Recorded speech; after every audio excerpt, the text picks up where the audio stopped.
You started, all ready to go. Ready to go? Okay then.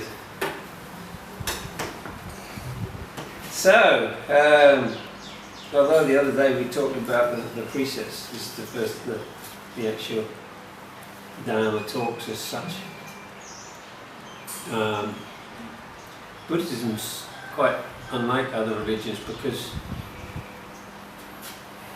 it doesn't go pushing itself on people, trying to convert. You don't go Buddhists trying to convert people to Buddhism. You know. In fact, monks, who obviously are the ones who usually do the Dharma talks, they're not allowed to teach the Dharma to anyone unless they're requested. So when you'll notice a thing like this going on in the hall there, where there are monks coming and giving Dharma talks, the people chant a little few stanzas of Pali, which is requesting officially the monk to teach. So we can't just go out, you know, standing on a soapbox on the corner, shouting about how wonderful Buddhism is, you know. Of course, most other religions teach that you've only got one life, one chance, you know, to get it right. After that, that's it. But Buddhism teaches rebirth, many lives, many chances. So if you're not a Buddhist this life, that's, you know, doesn't matter. So you might get the story or the message some life in the future. Yeah. So it's not such a big deal for us, you know. But of course, Buddhism is classed as a religion amongst the other main formal religions. But also, many people say, well, it's not really a religion, it's more like a way of life or a philosophy. People refer to it more as a philosophy.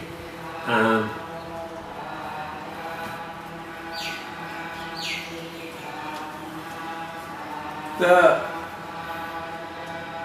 other religions, nearly all the other religions, believe in a god or gods, and so they're theistic. Buddhism is referred to as non-theistic, but it doesn't, because it doesn't believe in a god. The Buddha never actually mentioned an almighty, eternal, creator God, and never said there was no such thing. He just ignored it. It's not, if there, by any chance, there should be such a creator being, he's irrelevant to our daily life and our practice to perfect ourselves. That's the way we see it. So, where just about every religion believes in a God and you follow the teachings of that God. And nearly all of them say you've got this one life, one chance to get it right, and at the end of that life you either go to heaven or hell, depending on whether you've been a good or a bad boy, and that's it, eternity. Buddhism, it's not the only religion which teaches many lives. Most people have heard of reincarnation, but actually Buddhism doesn't teach reincarnation.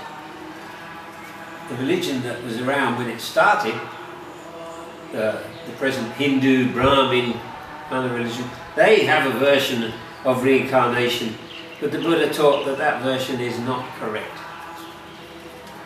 And so Buddhists teach what we call rebirth. It sounds like just a play on words, but there is a difference between rebirth and reincarnation.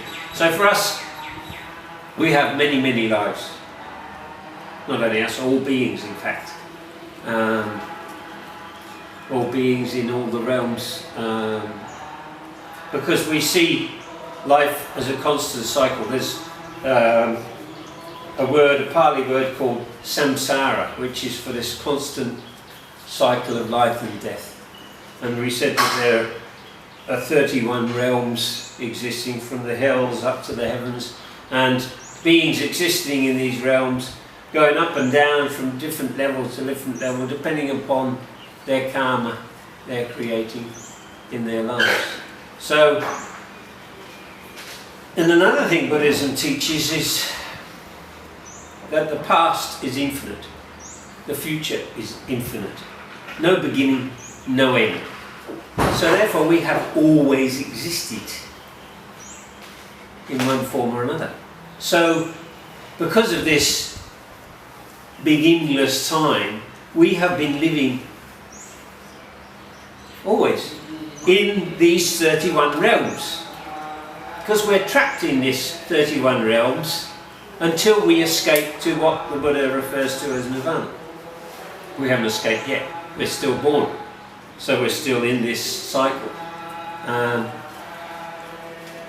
And so we've been in every one of these realms in the past. We've been in the hells, we've been in the heavens, we've been human, male, female, king, beggar, whatever. We've done everything, you know. We've been a raper, we've been a person being raped, we've been a soldier, a murderer, we've done everything, you know. We've been every kind of animal, we've been every kind of hungry ghost and things. Every one of those, we've been there in the past because the infinity is along, isn't it? So we've had a chance to experience every one of those things. And the Buddha said the reason we're still stuck in this constant cycle is because of ignorance. You'll find in Buddhism they use the word ignorance quite a lot. Not in its present meaning. Nowadays if you call somebody ignorant they think you're causing them stupid and they'll get angry, you know, probably hit you on the nose. But ignorance merely means not knowing the truth. Ignorant of what is really the truth. Or having an incorrect understanding or interpretation of the truth. So it's because of our ignorance of the truth that we make mistakes and come back again and again and again and again. And the Buddha said to his monks, he says, come on monks, he says, you've been wandering back and forth, up and down in all these realms for so long, isn't it about time you got bored with all this suffering? Now, just about every religion, the head of the religion, whether it's Jesus or Allah or whatever, you could say that they've discovered some truth and they're pointing at the truth and want you to pay attention. But what happens in almost every case is instead of looking at the truth, they're looking at the finger. And they follow it down and make a religion out of the person doing the pointing, missing the whole point, you know. Even Buddhism's the same. So they make a religion out of the Buddha, Buddhism. He never tried to start Buddhism. He didn't want to start a religion based around him. He didn't even want people making Buddha images. But it happens. People have got this natural inclination to worship. You know, paying respect to somebody worthy of respect is great. That's why we bow down, do prostrations to the Buddha. We're respecting him as our great teacher, as we should respect all teachers. But that doesn't say we're worshipping him. Some people from other religions who have not studied anything to do with Buddhism, even some people with a simple understanding of Buddhism, might think the Buddha is our version of a god and we're actually praying to him. But we're not praying. When they're chanting, what they're doing is chanting the praises to the Buddha, the Buddha, the Dharma and the Sangha. And so they're saying what a wonderful teacher he was, you know, and what he did to achieve becoming a Buddha, and his teaching, how wonderful the teaching is, and how wonderful the monks and people are who practice that and bring us the teaching and things. But we're not worshipping him as a god, you know. It wouldn't have any effect anyway. Even if the Buddha was sat here alive and well now, he couldn't wave a magic wand and make us reach nirvana. He points the way, shows us how to do it, but we've got to do the work. He can't do it for us. Only we can save ourselves. So this is, sometimes I say Buddhism is not a religion for the lazy. Because most other religions, those that have a god or gods, people are praying to a god, beseeching a god, making promises, oh, if you give me this, I'll do that, you know. And that's looking for help outside of ourselves. But the Buddha said, none of that. The only one who can help you is you, which is inside. And the only way we can help ourselves is practicing what he taught. You know, he said you could walk around holding his robe for 40 years, following him around. But if you're not paying attention to his teaching, you're distant from him. But somebody who listens, puts into practice what he teaches, you're close to him. So Buddhism is all about practice, not just study. Study's okay, it's interesting, but study is not ultimately going to get you there. You could read every book there is printed in Amazon.com about Buddhism, and all of the Buddhist scriptures, but it wouldn't get you to nirvana, just reading about it. Because the scriptures, the teachings, the books and all that, they're just a map. How to get from here to nirvana. If I want to get to London, I need a map to show me how to get to London. I don't need to see postcards of London, you know, Trafalgar Square, the Houses of Parliament. Very interesting, but ultimately useless. Doesn't help me a bit on the path. I need to know the correct path. Yeah. So I don't need to understand nirvana. It's actually beyond our understanding until we reach it. So arguing about it and spending time, wasting time thinking about it is not necessary. We just need to know that that's the goal. We need to have a good map. And these Dharma talks, these Dharma books, all add to the map, make it a bit better, you know, instead of just knowing there's a bend roughly there. We know exactly where the bend is, and we can recognise it because there's signposts, you know, so get it. The more books and Dharma we read and Dharma talks we get, it makes the map more detailed. But it's still a map. You've got to start walking. If you just sit there collecting maps, you know, you've got a huge collection of maps, you haven't gone anywhere. You're not going to get anywhere until you start. Another example somebody said was the 5 precepts, you know, they're like a ticket to get on a train to nirvana. And so you're there collecting tickets, you go to somewhere, and they give you the precepts before they start the ceremony here. You know, you go to a funeral and the monks will come to chant, the first thing they'll do is give the people the 5 precepts, you know. By taking those precepts, you're trying to make an effort to be good, to stop creating bad karma, which is the first step on the way. So it's like a train ticket. Every time you get the precepts, you've got to say, oh, I've got a wonderful precepts. See, this ticket's great. You know, get on this train and take me to nirvana. You've got to use the damn thing.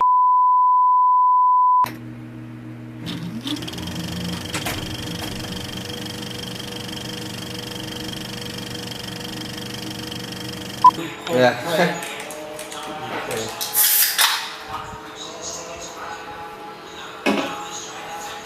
So, one second. You gotta use the damn thing.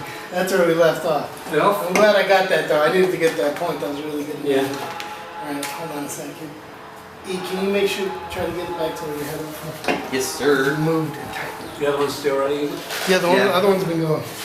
Okay. How's the battery on yours? I got product placement. You've got full. Wow, Yeah. pure I product. got a little product placement. Buddhism sponsored by Coca-Cola. Brought to you in part by soda.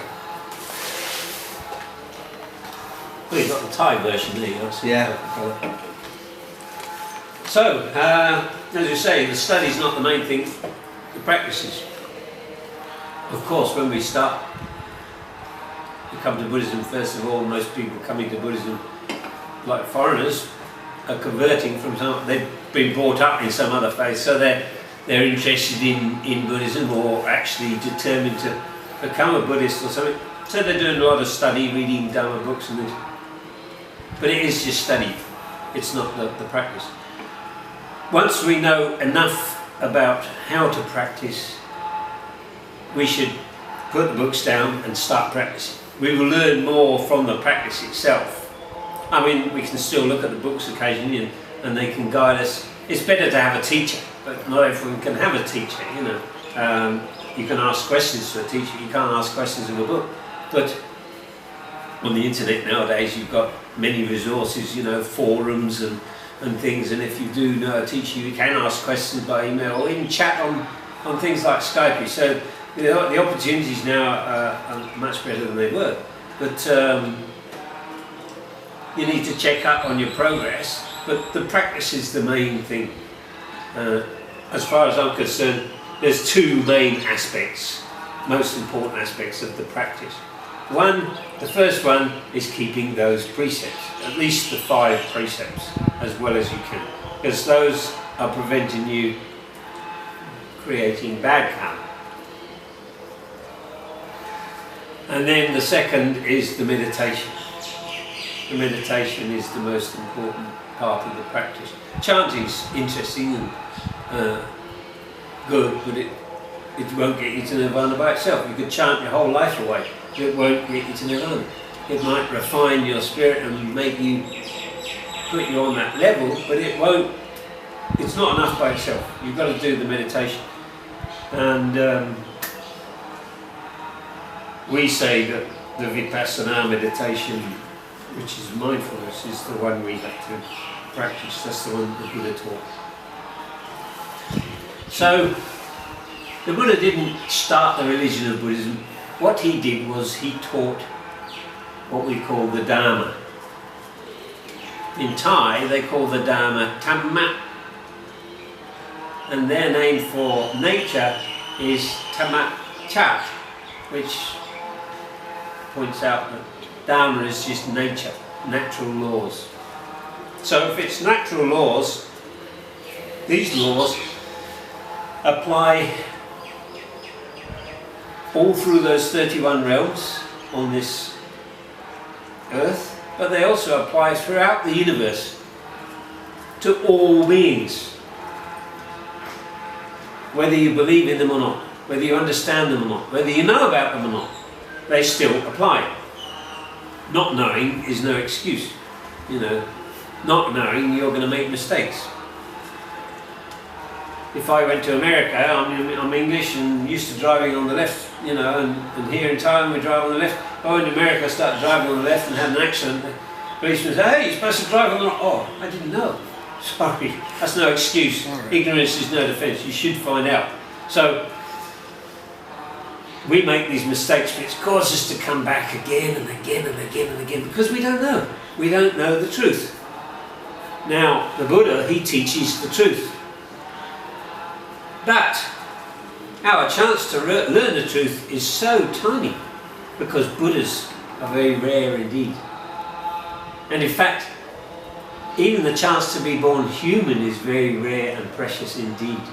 That's why Buddhism places great importance on parents, mothers and fathers. How we treat our mother and father is very important. They put them on the same standing as virtually an arahant, who's one who has reached nirvana. Because if you create bad karma with somebody, say I create bad karma with you, you know, it's bad. I might even kill you. That's very bad. I might go to hell for it.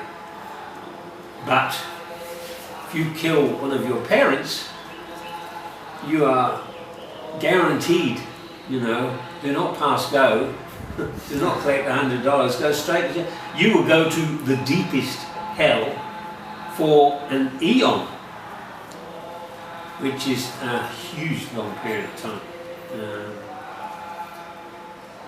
So parents, we should always respect our parents. We should never cause them to be sad or unhappy and shed tears over us. We should take care of them when they're old, because otherwise, you know, if you neglect your parents, your own life will not be successful. My first teacher was a monk down near Bangkok who is considered to be an arahant, and books about his life, they tells many stories about, he was the abbot of his temple and a big meditation temple, and many stories about people coming with their daily problems, and he would advise them. And he had some special abilities because of his lot of experience with meditation, so he could know what people were thinking, and he could also see their past karma from past lives, so he could know the reasons for their present problems. On one occasion, a man and woman came to see him and said, "Look, we had quite a successful business, but now it's going downhill and looks like it could possibly go bust." And he says, "Well, what about the monks at home, the arahants at home?" Because the Thais refer to your parents, as I said, as the monks at home or the arahants at home. And we should have great respect. And they said, "We don't have any monks in our home." "What do you mean?" "Your parents," he says. "What about them? How are you treating them?" And these guys, they're living in a nice, comfortable house, you see. but they had the parents living in the servants' quarters out the back. Much poorer accommodation, eating with the servants, you know, no respect at all for your parents, which is bad. He said, why are they living separately? They didn't tell him, but he knew. Says, you should bring them into your house, living comfortably with you, eating good food with you. At the very least you should do that, you know. That won't necessarily wipe out the bad you've done, but so we have to realise that our parents are very important, and for Buddhism they always see that. Now, without our parents we wouldn't have got born human, so we have great respect for them. And they say this is very rare and precious to be born human. I told you there's those 31 realms with beings existing in all of those realms. Some people say nowadays, how come nowadays there's many more people born? Where are these people coming from? You know, new souls being created or what? And I say, well, there's 31 realms, you know, there's beings in the higher realms, in the heavens and things, and there's lower realms, animals and hell beings and things, and some of them are taking rebirth in the human realm. All the time. They're up and down, back and forth, caught in this constant cycle. Now one day the Buddha walked along and he stooped down and picked up some dust on his thumbnail, and he said to his companions, what do you think? How do you compare this amount of dust here with the whole earth? I said, you can't possibly compare. It's not the tiniest fraction, is it? You know, how can you compare that? He says, this compares with the number of beings in the human realm. The whole earth compares with the number of beings in the 4 lower realms.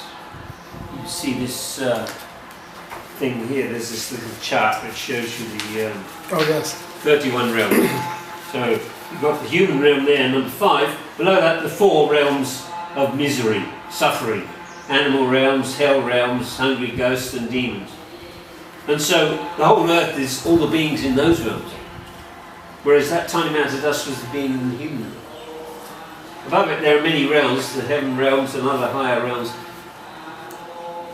I once heard another description, and it said, suppose you took all the beings in the human realm and stood them on the head of a pin.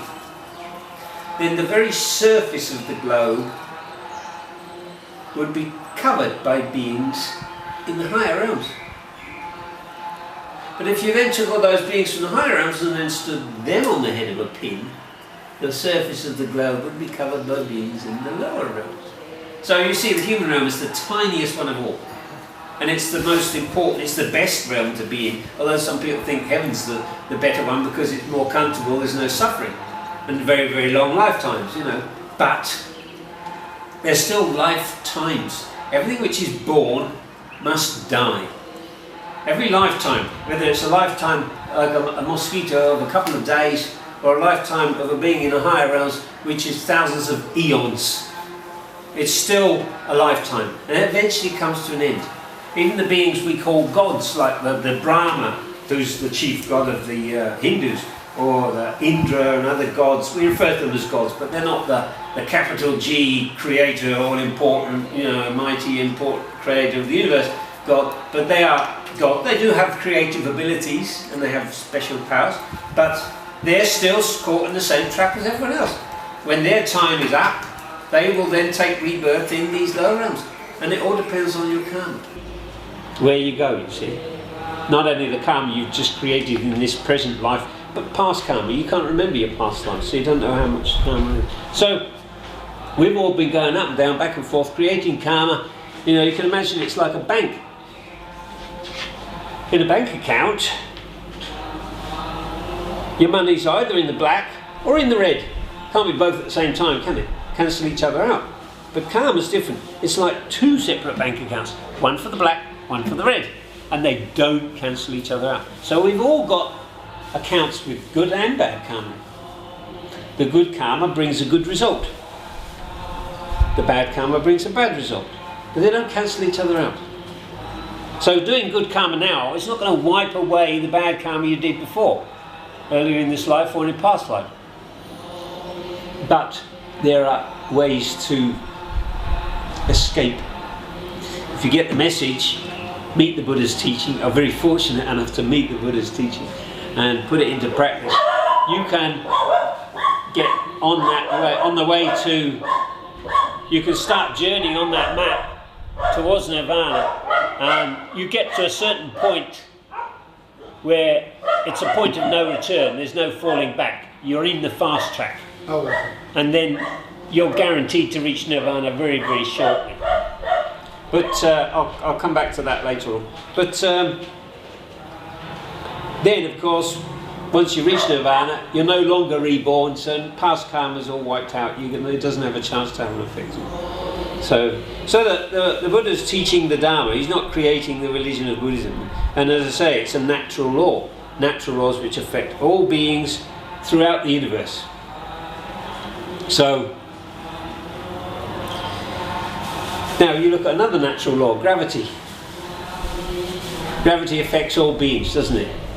Whether we understand how it works or not. If I said tomorrow, I think gravity's a low road, so I don't believe in this anymore, I'm not going to suddenly drift away. It still works. Yeah. You know, rain falls on everybody. It doesn't avoid Christians, you know. Doesn't matter what religion. All these differences, we refer to ourselves, you know, different religions, different countries and whatever, even different sexes. It's all rubbish, you know, it's all just illusion. They're not real separate things. We're all together. You know, when we're in hell, there's one big iron pot, we're all in the same pot. Not one pot for Baptists, one for Methodists, one for Buddhists. These differences don't exist in reality, you know. So they're all together. You know, in the heavens we're all together. The animal realms, of course, they're just, you know.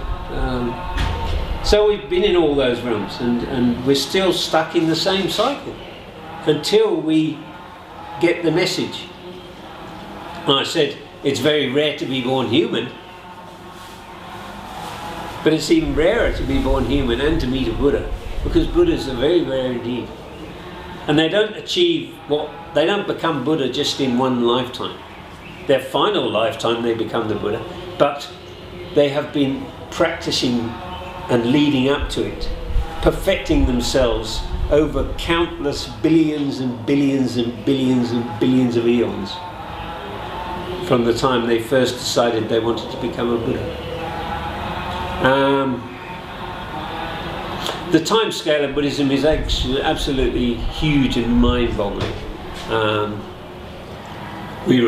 This comes under what they probably call the cosmology of Buddhism, but it's very similar. You'll find if you look at the internet and look at the Hindu religion, they have their Vedas and stuff, and the time scale is very simple. They talk about a day of Brahma because he's their chief god, and they divide this day of Brahma up into sections, so many billions of years, and you know, until that's one eon. This word eon we refer to is the basic unit of time in Buddhism. And one eon is basically the time from one Big Bang to the next. Because you have the Big Bang, the expansion of the universe, contraction of the universe, big crunch, boom, new Big Bang. Big crunch, new Big Bang. The Hindu Vedas talk about the same thing. It's cyclic. Everything in nature is cyclic. You've got the seasons, you know, winter, spring, summer, fall. Spring, the flowers come out. Summer, they change to fruits. Fall, the leaves fall off. Winter, the trees look as though they're dead, you know, and then rebirth, there's root growth. Everything in nature is cyclic. You know, why aren't we the same? We're cyclic. You know, our cycle, of course, is being born, getting sick, getting old, dying, reborn, sick, old, dying, reborn, you know. The planets as well, you know, the universe itself reboots, you know. Some people say, this Big Bang theory is all very good, but where did it start from? How did it suddenly happen? What caused, where did the matter come from and the energy? Well, of course it came from the past big crunch. So everything's coming together until it reaches a point and then suddenly, boom, it's off again. You know, boom, it's off again. Einstein, he put forward this cyclic universe, the oscillating universe theory. where he says you've got this expansion, contraction. So that certainly agrees with the Buddhist idea and understanding of it. Now, one time, somebody said to the Buddha, how long is an eon? Because they do refer to eons and things when they're talking about the teachings, the past lives, and how long the Buddhas practice, or as a bodhisattva. When they're training themselves, they're referred to as a bodhisattva until their final lifetime. They eventually become the Buddha. But he was asked, how long is an eon? And he said, well, it's very hard to describe how long. It's a huge amount of time. How many thousands, hundreds of thousands of years? And the guy said, can it be done with a simile? He said, yes. Imagine there is a pit 16 kilometers long. Oh, you're in America. We'll say 10 miles. 10 miles long, 10 miles wide, 10 miles deep. Once every 100 years, you throw in a sesame seed. When this pit is full, an eon is not yet complete. That's one story. You'll hear other stories. Another story is about a mountain, 10 miles high, 10 miles long, 10 miles wide. Solid rock, no caves, cracks, fissures at all. Once every 100 years, a bird lands on top, wipes its beak and flies away. When the mountain's worn away, completely level with the ground, an eon is not yet complete. You know, or another one, the same mountain, but once every 100 years a deity comes down with a soft cloth, like a piece of silk, and just dusts the mountain over when it's worn away. I mean, if you had a piece of rock here and a hard rasp file, you might be able to reduce it to dust after a whole day's, right? But wiping it with a piece of silk, your whole life you'd probably polish it a bit, but that's all. But just one wipe every 100 years, when's it going to disappear? This piece of rock, what about the mountain, you know? Yeah. So it's a huge amount of time. And I say, logically, it's relative to this sort of period from the beginning and end of the universe, so the new one. But anyway, it's a huge amount of time. Now, a Buddha trains himself for such a long time. It's just, I mean, this single eon is a mind-bogglingly long period. We all know that one day the sun will go over and the Earth and other planets in our universe will be destroyed. It's going to happen. But when that does happen, of course, all these realms disappear. The most fragile ones, if the sun started to overheat and that, the first ones which would be destroyed would be the human realm. We're the most vulnerable. And the animal realms would probably go with us. And then these other realms, the hungry ghosts, hell realms, heaven realms, they would disappear as well. And the earth itself would be destroyed. But all the beings existing in these realms would take rebirth in the highest realms, where there's no form at all, there's just pure thought. And they'll sit around enjoying the bliss of, you know, nothingness until it rebooted again.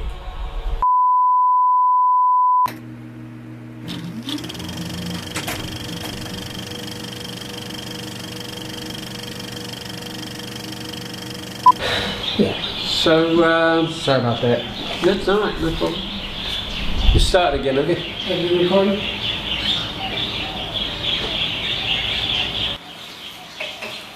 So, where was I? Talked about the eons. So, as I said, these natural laws, the Dharma, refer to all beings equally, whether they believe in them or not. It doesn't matter what religion you're caught up in. You know, we say that the Dharma works for all. And of course the most important laws which really governs the whole universe is this law of karma. Karma is sort of cause and effect. You do good, you get a good result. You do bad, you get a bad result. If you plant rice, you're not going to get apples. If you plant rice today, you're not going to eat it tomorrow. You've got to wait for it to grow, mature, be ready for harvesting and all that. So it's going to be some time. So the karma you do now is not necessarily going to bring a result tomorrow. It might not even be in this lifetime. It might be in a future life. Maybe in millions of lives in the future. So, as I say, we can't see. Only very few people are able to see their past lives. Some people who practice meditation do get these abilities. But most people can't remember their past lives. And so we don't know what karma we've created. As I say, we've all got this account, bank account, you know, good and bad karma. And all the time we're filling them up in all those lives. And of course we're using them up as well, you know. When a good thing happens, the good karma is used up. When the bad thing happens, the bad karma is used up. So we've suffered, obviously, many times we've been in hells or been animals and things, and so we've been suffering the results of the bad karma. Sometimes we've been in the heavens, you know, so we've had the good results.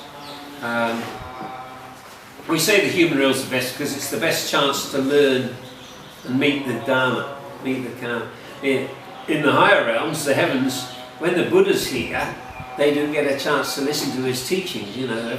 Every day at about 1 minute past midnight, beings used to come down and attend a Dharma talk by the Buddha.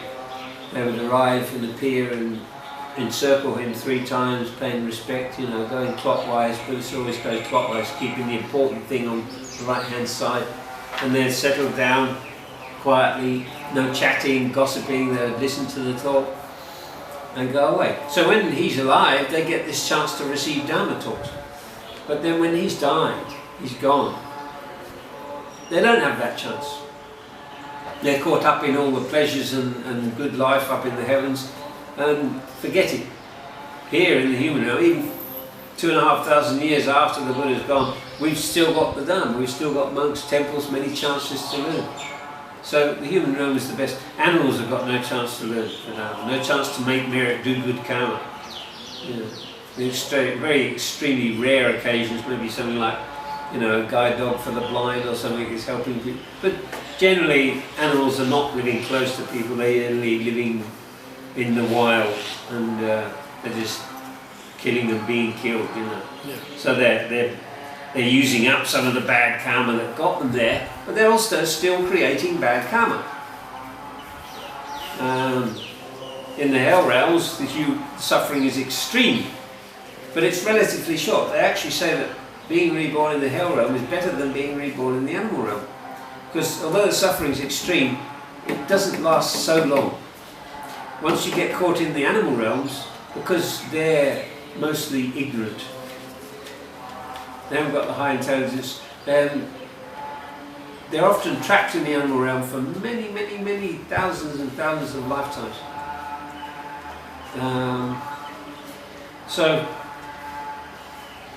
now we've got the chance to get human, we should at least try and stay reborn human. It's not an easy thing to achieve. To be reborn human again, you've got at the least to keep those 5 precepts as well as you can. Nobody keeps them perfectly. We can't. We are human. We make mistakes. You know, we get things wrong. We do break them. But when we do break them, we feel regret and we're determined to do better the next time. So as long as we're making the effort. Now many people don't make the effort because either they have no religious belief, they may be atheist, or their religion says you've got one life, one chance. You know, they think if they get away with something and people haven't seen it, and you know, a drug dealer might have a really luxurious lifestyle and all the money he's made might even escape getting put in prison. But they can't escape the law of karma. No way. He might not believe in karma, he might not believe in rebirth and afterlife and things, but he's going to get a shock. You know, it's there, it's real. Rebirth, many lives, many realms, it's real. If you choose to not believe it, you're just being ignorant, and the ignorance is going to come back and punish you. So, so karma is actually, the word karma means action.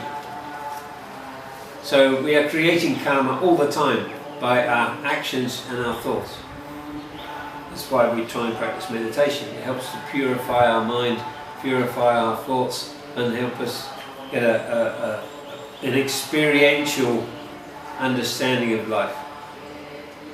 Not just read about it, think about it, but we all have experience, and we value our own experience more than anything else. We get lessons from other people, we read books, we go to lectures, we get teachings. That's somebody else's knowledge, that's second hand, that's not ours. We've got our own personal experience in life, and that is more valuable, but we've got to then consider it and put them together and think about it and gain some wisdom and know that this is, you know, the truth. And the meditation helps to do that. We sit and just let the mind go still and watch what happens. Watch the body working. And there are 3 basic laws which affect all beings in those 31 realms. All life, apart from nirvana, which is the only escape. And that is suffering, impermanence, and non-self. Suffering, the Buddha didn't say all life is suffering. Some people say, oh, Buddhism's pessimistic, you know. He didn't say all life is suffering, but all life leads to suffering. As long as you're still caught up in these 31 realms, you're going to meet suffering at some time. You know? Even if you're having a great time in heaven, you're going to get eventually reborn into the human realm, or even into the lower realms if you've got bad karma there, waiting to have its chance. And so you're going to meet suffering. As long as you're getting born, you're going to meet suffering. So suffering's inevitable. Impermanence, change, is inevitable. Nothing stays the same. So things are moving, changing all the time. Every second, you know, things are changing. That's the other law. And the third one, non-self. None of these is me. There's no permanent, solid me. That's one of the things which is a difficult thing to people to understand about Buddhism. And I say that's what makes it rebirth instead of reincarnation. We'll talk about that later on in another talk. Discuss that more deeply. So that'll do for now. Very mind expanding. Can you just go over the 5 precepts one more time? Yeah, the first one, to avoid causing suffering, physical suffering or mental suffering by our actions, killing or harming or torturing, or the second one, to avoid taking anything which is not ours, or cheating people of their property. The third one, avoiding sexual misconduct. The fourth one, avoiding bad speech, false speech, harsh speech.